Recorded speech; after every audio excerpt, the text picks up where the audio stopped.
ہندوستان میں corona virus کے بڑھتے اثرات اور اس وائرس کے انفیکشن کی وجہ سے لگاتار ہو رہی اموات کے پیش نظر کئی سماجی و ملی تنظیمیں مدد کے لیے سامنے آئی ہیں۔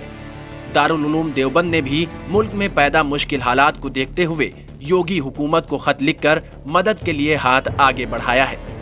دارالعلوم دیوبند کے محتمم مولانا مفتی ابوالقاسم نعمانی نے یو پی کے وزیر اعلیٰ یوگی آدتیہ ناتھ کو خط لکھ کر کہا ہے کہ ادارہ اپنی ایک عمارت کو آئسولیشن وارڈ بنانے کی پیشکش کرتا ہے۔ مولانا مفتی ابوالقاسم نعمانی نے یوگی آدتیہ ناتھ کے نام ہندی میں تحریر کردہ خط میں لکھا ہے کہ کورونا وائرس کے قہر کو روکنے کی کوششوں میں ہم ملک کے ساتھ کھڑے ہیں۔